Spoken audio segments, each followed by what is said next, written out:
বন্ধুরা, আশা করি আপনারা সবাই সুস্থ আছেন, ভালো আছেন। অ্যাম্বিশন অফ হোমিওপ্যাথি ইউটিউব চ্যানেলের পক্ষ থেকে আপনাদের সবাইকে স্বাগত জানিয়ে আজকের আলোচনায় রোগীর লিপির গুরুত্ব সম্পর্কে কিছু সংক্ষিপ্ত আলোচনা করব। আমরা হোমিওপ্যাথি চিকিৎসকরা প্রত্যেকটা রোগীর মুখোমুখি হলে রোগীর কাছে থেকে আমরা কিছু তথ্য সংগ্রহ করি। সেই তথ্য সংগ্রহ করা প্রত্যেকটা হোমিওপ্যাথি চিকিৎসকের জন্য বাধ্যতামূলক এবং এই তথ্য সংগ্রহের মধ্য দিয়েই আমরা আমাদের নির্বাচিত ওষুধের কাছাকাছি পৌঁছিয়ে যেতে চেষ্টা করি। তো রোগীর লিপি তৈরি করা খুবই গুরুত্বপূর্ণ একটি কাজ, কেননা রোগী লিপির তথ্যের উপরেই সঠিক ঔষধ নির্বাচনের বিষয়টি নির্ভর করে। যদি রোগীর তথ্য যথাযথ, নির্ভুল এবং সুস্পষ্টভাবে গ্রহণ করা যায়, তবেই তা নিরাময়যোগ্য হবে। অর্থাৎ সুস্পষ্টভাবে, নির্ভুল ও যথাযথভাবে রোগী লিপি তৈরি করতে পারলে আমরা নির্বাচিত বা নির্দেশিত ঔষধের কাছাকাছি পৌঁছিয়ে যাব। এটাই হচ্ছে একজন হোমিওপ্যাথি চিকিৎসকের কাছে সবথেকে গুরুত্বপূর্ণ এবং মূল্যবান কাজ। এই কাজে যার যত দক্ষতা রয়েছে, যে যত বেশি পারদর্শী রয়েছে, সে তত বেশি সফলকামী হোমিওপ্যাথি চিকিৎসায়। অন্যথায় হোমিওপ্যাথিতে কেবল শুধু ব্যর্থ ব্যর্থ আর ব্যর্থতাই হতাশ হয়ে যাবে। আমরা রোগী লিপিতে রোগীর কী অনুসন্ধান করতে চাই এবং কিভাবে লক্ষ্যে পৌঁছানো যায়, সেই ব্যাপারে কিছু আলোচনা সংক্ষিপ্ত আকারে আমি করতে চাই, যা আপনাদের কিছু হলেও উপকারে আসবে বলে আমি মনে করি। বিশেষ করে যারা হোমিওপ্যাথিতে এখনও খুব ভালোভাবে দক্ষতা অর্জন করতে পারেননি, হোমিওপ্যাথিতে এখনও সঠিক দিক নির্দেশনা পাননি, বা যারা এখনও পর্যন্ত হতাশায় ভুগছেন, সঠিক আলোর দিশা পাননি, তাদের জন্য আমার এই আলোচনা অনেকটাই উপকারে আসতে পারে বলে আমার মনে হয়। কিন্তু যারা ইতিমধ্যে অনেক বেশি দক্ষতা অর্জন করে ফেলেছেন, তাদের জন্য আমার এই আলোচনা নয়।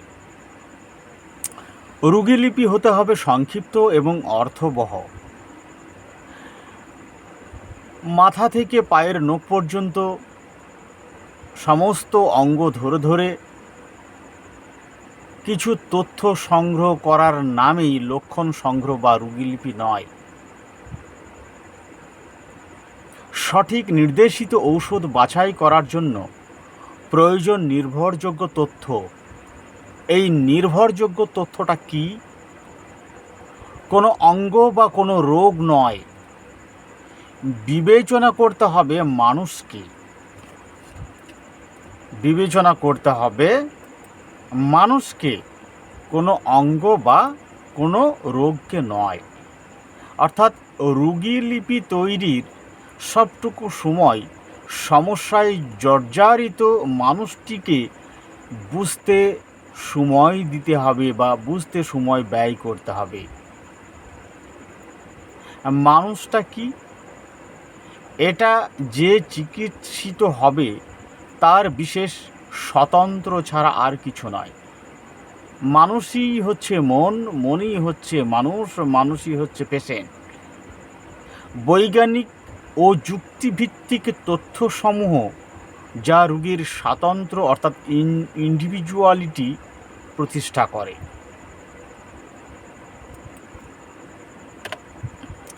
রোগী লিপি তৈরির উদ্দেশ্য হলো এই স্বতন্ত্রে পৌঁছানো। রোগী লিপির তথ্যসমূহ স্বতন্ত্র প্রতিষ্ঠা করে এবং এটাই আমাদেরকে সঠিক সদৃশ্য বা সিমিলিমাম ঔষধ প্রদান করবে। মানসিক অবস্থায় যথাযথভাবে স্বাতন্ত্র্য প্রতিষ্ঠা করে এই মানুষটাই হলো মন। এই মানুষটাই হলো মন।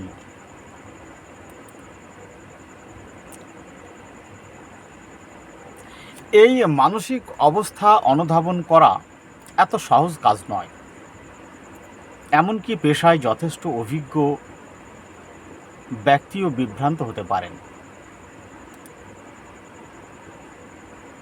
ব্যবস্থাপত্রের জন্য আমাদের প্রয়োজন হলো মনের অবস্থা, যা রোগী স্বতঃস্ফূর্তভাবে আমাদের দেয়। আমাদের সতর্ক হতে হবে, রোগী যে অবস্থায় আছে সেই অবস্থার সূত্র থেকেই সেভাবেই তথ্য সংগ্রহ করতে হবে। অযথা অনুসন্ধানের কোনো প্রয়োজন নেই। রোগী যেমনভাবে নিজেকে উপস্থাপিত করবে, স্বতঃস্ফূর্তভাবে তথ্য দেবে, ঠিক সেইভাবেই তথ্য সংগ্রহ করতে হবে। হোমিওপ্যাথিক রেপার্টরিতে এরকম সকল অবস্থার অভিব্যক্তির বর্ণনা রুব্রিক আকারে লিপিবদ্ধ করা আছে। এরকম বহু প্র্যাকটিক্যাল রুব্রিক সম্বন্ধে পূর্ব থেকেই পরিচিত থাকা খুবই আবশ্যক হয়। রোগী কখন আপনার দ্বারস্থ হয়েছে, কোন বিষয়টি তাকে আপনার কাছে এনেছে, আপনার সাহায্য কেন কামনা করছে, এটা জানা খুবই গুরুত্বপূর্ণ। কারণ এইখানে প্রেসক্রিপশান হয়। এটি হলো প্রেসক্রিপশান করার জায়গা। এই জায়গাটাকে আপনাকে খুব ভালোভাবে বুঝতেই হবে। রোগী কি বলছে, কিভাবে বলছে, সে কি করছে, কিভাবে করছে, এই বিষয়গুলো খুব ভালো করে কান দিয়ে শুনতে হবে, চোখ দিয়ে দেখতে হবে, মন দিয়ে অনুভব করতে হবে, বুদ্ধি দিয়ে বিচার বিবেচনা করতে হবে। কোনো রকম গাফিলতি, অন্যমনস্কতা চলবে না এই কাজের সময়ে। একটি রোগী আপনার সামনে যখন আসে, আপনার কেবিনে প্রবেশ করার আগে যখন ওয়েটিং রুমে অপেক্ষা করে, সেই সময় থেকেই আপনার রোগীটির কেস রেকর্ড করা শুরু হয়ে যাবে।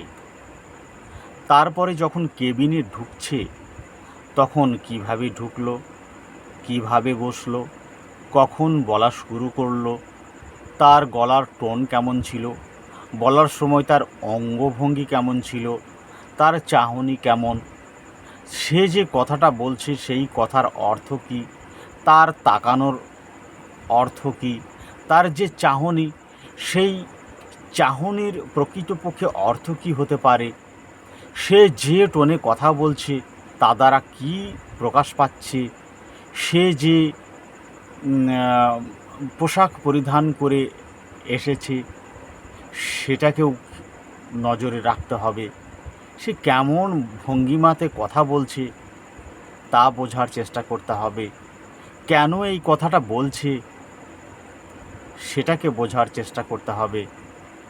বিভিন্ন কিছু রোগী লিপি তৈরির সময়ে সামনে অগ্রসর হতে আমাদের সন্দেহ দূর করার জন্য প্রেক্ষিত অনুসারে রোগীকে প্রশ্ন করতে হবে। যা তা খুশি সেখান থেকে যা খুশি প্রশ্ন করা চলবে না। আপনি পেশেন্টের কাছ থেকে কি জানতে চাইছেন, কি আপনি পেশেন্টের কাছ থেকে প্রত্যাশা করছেন, তার পরিপ্রেক্ষিতে আপনাকে প্রশ্ন করতে হবে। তো সেটা আপনার ওই পরিস্থিতি, আপনার পরিপ্রেক্ষিতের পরিস্থিতি কিভাবে তৈরি হবে, রোগী যেভাবে আপনাকে সুযোগ দেবে, রোগী আপনাকে যেভাবে পরিস্থিতি তৈরি করে দেবে, তার অনুসারে আপনাকে প্রশ্নটা নিক্ষেপ করতে হবে। খেয়াল খুশি মতো যা খুশি কোনো প্রশ্ন করা যাবে না। একদিকে আপনার চোখ দিয়ে দেখা বাই অবজারভেশনে সঙ্গে সঙ্গে সে যে কথাটা বলছে সেই কথার সঙ্গে তার টোন, তার অঙ্গভঙ্গি, তার বাস্তব পরিস্থিতির সঙ্গে কী মিল রয়েছে, এই সব ব্যাপারগুলোকে আপনাকে গভীরভাবে অনুসন্ধান করতে হবে। এসব অনুসন্ধান ব্যতীত একটি ব্যক্তিকে বুঝে ওঠা খুবই কঠিন। রোগীর সঙ্গে আলাপকালে রোগীর কণ্ঠস্বর, ভাষার তীক্ষ্ণতা, শব্দ চয়নের প্রতি অধিক মনোযোগ দিতে হবে। অনেক সময় রোগী একটি শব্দ বারবার ব্যবহার করে। রোগীর দৃষ্টিকোণ থেকে এর অর্থ কী, এরকম অভিপ্রায় খুবই গুরুত্বপূর্ণ। তাকে গুরুত্ব দিতে হবে রোগীর দৃষ্টিকোণ থেকে। আপনি আপনার দৃষ্টিকোণ থেকে বিবেচনা করলে হবে না, আপনাকে বিবেচনা করতে হবে রোগীর দৃষ্টিকোণ থেকে। আপনাকে অনুভব করতে হবে, আপনাকে বিবেচনা করতে হবে, আপনাকে বিচার করতে হবে রোগীর দৃষ্টিকোণ থেকে। অনেক ব্যক্তি আছে আপনার কেবিনে প্রবেশ করতে করতেই তার সমস্যা সম্বন্ধে বর্ণনা শুরু করে দেন। অনেকেই আছে চেয়ারে বসার পরে যতক্ষণ পর্যন্ত চিকিৎসক অনুমতি না দেবেন ততক্ষণ পর্যন্ত সে খুব ভদ্রতার সাথে চুপচাপ বসে থাকে। আবার অনেক সময় অনেক পেশেন্ট আছে যারা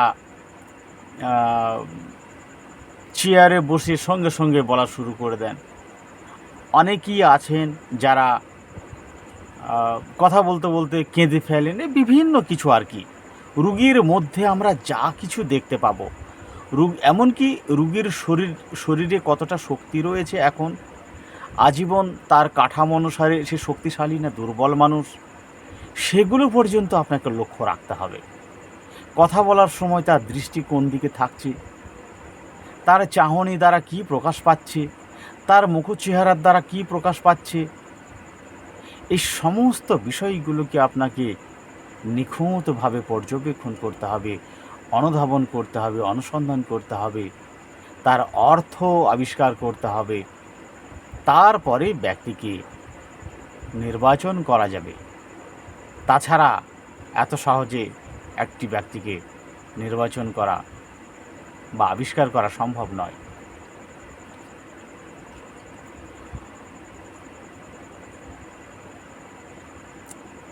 রোগীর সম্বন্ধে অনুসন্ধান করার সময় কখনোই রোগীর প্রাসঙ্গিক বক্তব্যের বাইরে যাওয়া যাবে না। ডাক্তারের কাজ হবে রোগীর আগ্রহের বিষয়টি খুঁজে বার করা, রোগীর আগ্রহের বিষয়টি খুঁজে বার করা। এই আগ্রহের মধ্যে থাকে ইচ্ছা, আর ইচ্ছাই হলো একটি ব্যক্তির সেন্টার পয়েন্ট। একটি ব্যক্তির সেন্টার পয়েন্ট আগ্রহ বা ইচ্ছা, অভিলাষ বা আকাঙ্ক্ষা, এটি হলো একটি পেশেন্টের কেন্দ্রস্থল, সেন্টার বা হার্ট। তাকে খুঁজে বার করতেই হবে তার কি ইচ্ছা, তার কি অভিলাষ, তার কি আগ্রহ, তার কিসে উৎসাহ। অর্থাৎ এই রোগ অবস্থায় রুগী আপনার কাছে কেন এলেন, কোন ভাবনা রুগীকে তাড়িয়ে আপনার কাছে নিয়ে এসেছেন, এই সমস্ত বিষয় আপনাকে পুঙ্খানুপুঙ্খভাবে সুস্পষ্টভাবে আবিষ্কার করতে হবে। রুগীর মন ও আবেগের মধ্যে তথ্যে পরিপূর্ণ থাকে, সেদিকেই দৃষ্টি আকর্ষণ করতে হবে। বর্তমান সমস্যা তার মন, ইচ্ছা ও আবেগের উপরে কী প্রভাব ফেলছে সেদিকেই বেশি নজর দিতে হবে।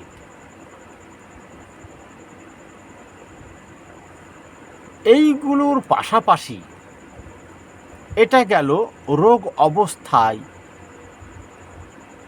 ব্যক্তি যেভাবে অ্যাডাপ্টেশন করে তার পরিপ্রেক্ষিতে বিকশিত নির্দেশক লক্ষণ বা বিকশিত নির্দেশক লক্ষণাবলী।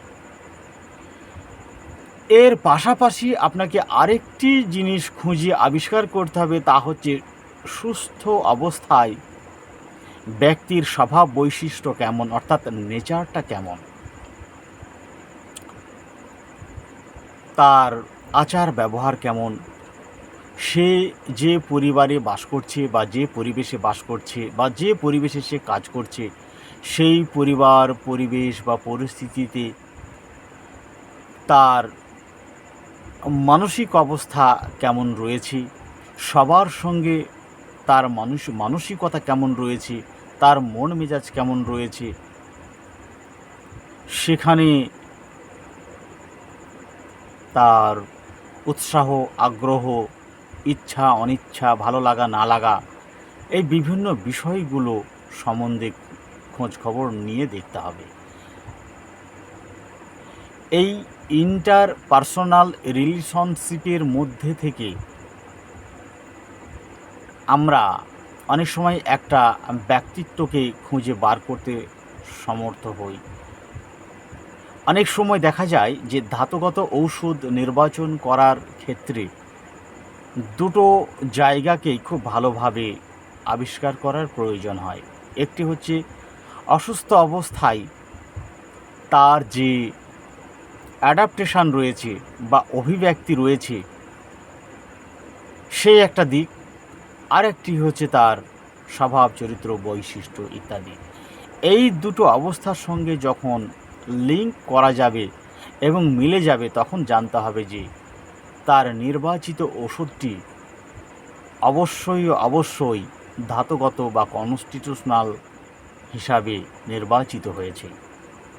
এই ঔষধ সহজে পরিবর্তন হবে না, কিন্তু কখনো কখনো তরুণ পীড়ার উচ্ছ্বাসের প্রাক্কালে নূতন এমন কিছু লক্ষণ বিকাশ করবে যা ধাতুগত লক্ষণের সঙ্গে কোনো সম্পর্ক থাকবে না।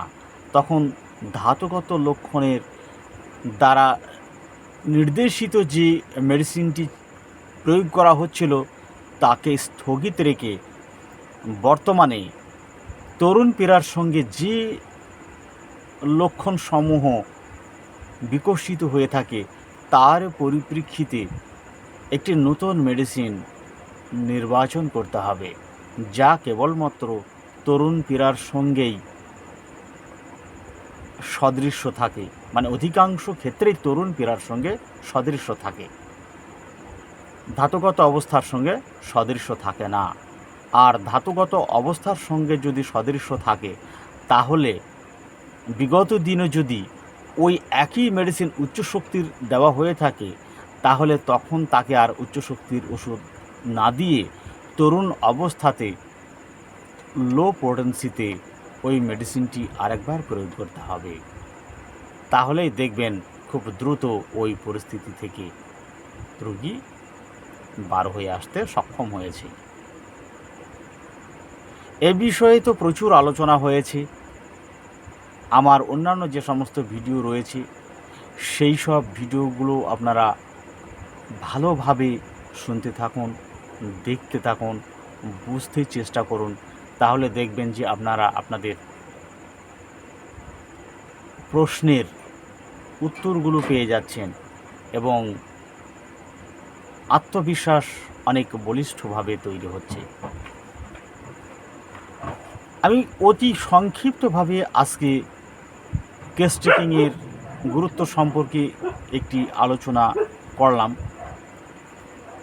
পরে অন্য কোনো ওষুধের চরিত্র নিয়ে আলোচনা করব বা কেস নিয়ে আলোচনা করব। আজ এ পর্যন্তই। ভালো থাকবেন, সুস্থ থাকবেন। যারা এখনও পর্যন্ত অ্যাম্বিশন অফ হোমিওপ্যাথি ইউটিউব চ্যানেলটিকে সাবস্ক্রাইব করে নেন, তারা অবশ্যই সাবস্ক্রাইব করে নেবেন, যাতে কোনো নতুন ভিডিও আপলোড করার সাথে সাথে আপনার কাছে নোটিফিকেশন চলে আসে। হোমিওপ্যাথি সম্বন্ধে যথাযথ ধারণা তৈরি করার জন্য আপনারা আপনাদের হিতাকাঙ্ক্ষী মানুষগুলোর কাছে এই লাইভটিকে অবশ্যই শেয়ার করে সহযোগিতা করবেন। আশা করি তারা আজীবন বহু ভোগান্তি থেকে বেঁচে যাবে। শুধু হোমিওপ্যাথি ডাক্তারকেই বা হোমিওপ্যাথি চিকিৎসককেই হোমিওপ্যাথি সম্বন্ধে সম্যক বা যথাযথ জ্ঞান অর্জন করলেই হোমিওপ্যাথির অগ্রসর হবে না, সাথে সাথে সাধারণ জনগণকেও হোমিওপ্যাথির সম্বন্ধে যথাযথ জ্ঞান অর্জন করতে হবে। তাহলে হোমিওপ্যাথির অগ্রগতি সম্ভব। আজ এ পর্যন্তই। ভালো থাকবেন, সুস্থ থাকবেন। আপনারা আপনাদের মূল্যবান মতামত অবশ্যই অ্যাম্বিশন অফ হোমিওপ্যাথি ইউটিউব চ্যানেলের কমেন্ট বক্সে লিখে সহযোগিতা করবেন। আজ এ পর্যন্তই। ভালো থাকবেন, সুস্থ থাকবেন। সকলকে ধন্যবাদ জানিয়ে আজকে আলোচনা এখানেই শেষ করছি।